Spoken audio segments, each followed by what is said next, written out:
Welcome to the only daily podcast focusing on compliance news of the day. Each morning, start your day with a cup of coffee and Tom Fox, the voice of compliance, to hear about 4 of the top compliance, corruption, or leadership stories you will need to start your day.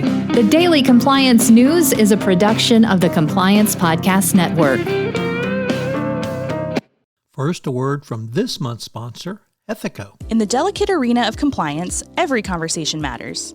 Traditional methods can leave callers feeling unheard, but Ethico changes the game. Our empathetic interview technique reshapes compliance calls into powerful, compassionate interactions, ensuring no crucial detail is missed. It's about creating a conversation that matters, that resonates, that makes a difference.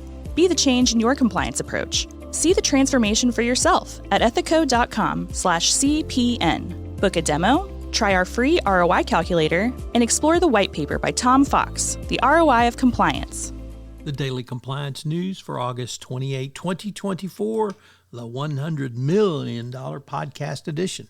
And we begin with that story as the Kelsey brothers have done a deal with Wondery for $100 million for their podcast series. So I just want every podcast producer, every podcast platform, anybody who might want to have a podcast, I just want you to know that I'm available for purchase on a 5-year deal at even less than $100 million. So if you're interested, talk to the Compliance Podcast Network. First real story comes to us from the Wall Street Journal. Risk and Compliance Journal, Mingy's son, reporting that Nordea has agreed to pay $35 million for AML failures at the Nordea Bank. The New York State Department of Financial Services found significant deficiencies in the bank's AML program. The Toronto Star reports to us that South Africa is investigating alleged corruption of $7 billion at the top state-owned businesses. They include Ports and Rails Company Transnet, Arms Company Denel, Power Company Eskom, National Lottery Commission, National Airline, and the Rail Company. So maybe South Africa is finally getting serious about the endemic corruption. Next up from the Financial Times, an elite Chilean lawyer, indeed one of the country's most influential lawyers, has been indicted on bribery, money laundering, and tax fraud, and has shaken the country's establishment and threatens to ensnare several of the country's major institutions. Luis Hermosa, with a criminal lawyer with close ties to prominent business leaders and senior politicians, is to be detained pending a trial. And he's denied all allegations, but there are apparently tapes of him making illicit payments, saying what we're doing here is a crime. And finally, in somewhat dispiriting news from south of the border, the Mexican president, AMLO, has frozen relations with the United States because of the U.S. ambassador's criticism of Mexico moving towards elected judges.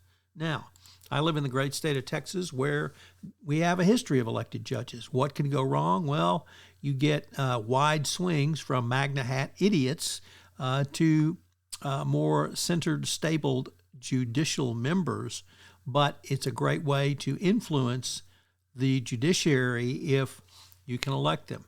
So is that corruption? I don't know. It's not the great state of Texas, maybe soon not in Mexico as well. Of course, what it means for the rule of law is an open question, but you can't get much more democratic than electing judges. As I mentioned at the start of this podcast, this month's sponsor for the entire Compliance Podcast Network is Ethico.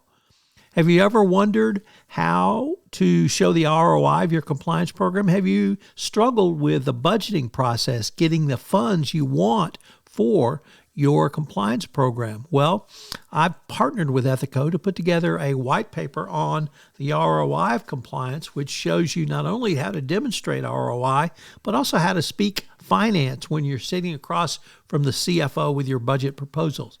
Check out the website and get the white paper. The Daily Compliance News is a production of the Compliance Podcast Network and a proud member of C-Suite Radio. Thanks so much for listening. I hope you'll join me again tomorrow.